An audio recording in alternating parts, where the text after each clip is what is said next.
Welcome to Jesus Says, It Is Finished, Part 14. Today, we'll be reading from pages 37 and 38. The spiritual discernment he receives shows the true meaning of God's plan of salvation. Pointless struggles with ego stop. Conviction no longer hidden, his devotion has an undeniable impact. At the foot of a cross dripping with sacred blood, inspiring memories transform into conversion. Afterward, faith in me shows in his actions. Converted, his wealth matched with persuasive influence support the continuance of my work. When the disciples scatter to avoid persecution and death, Nicodemus sustains the ministry with his donations. On the way to Galilee, we make a stop in a city of Samaria called Sychar. Their ancestor, Jacob, gave this land to his son, Joseph. Jacob's well, a refreshing source of water, is here. Samaritan ancestors taught their people to share this gift with thirsty travelers. To bless the Samaritans, I will show by example how acceptance to everyone pleases God. Damp, dusty clothes are evidence of a long, laborious walk.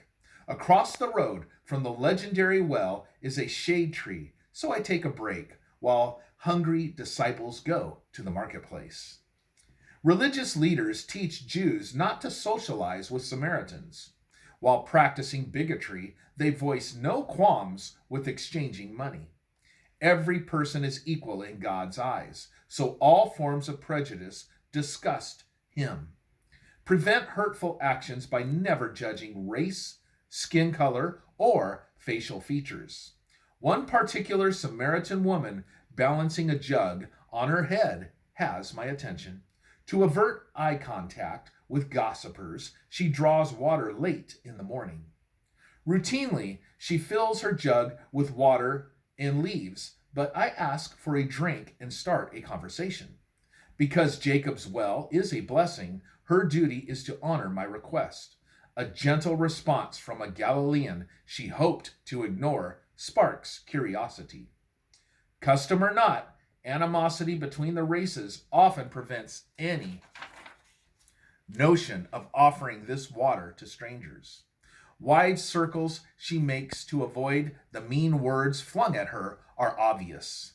Loneliness and a constant ache of shame she suffers deserve compassion from heaven. An earnest desire to know truth prepares her to hear my words.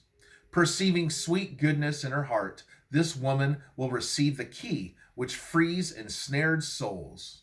Her Savior asks for water, so the seeker needing truth can learn who I am. God reaches out to bless the one that is dealing with prejudice. After she accepts me, townspeople who snub her are now listening to information she shares with confidence from heaven. Perfection is not a qualification, but witnessing does require a humble character. I refuse to deny any child of the King. Call on the Redeemer when wondering if life is void of significance. Give me every fault, doubt, and troubling weakness. Trust faith. Experience my strength transforming you into a motivated, powerful witness.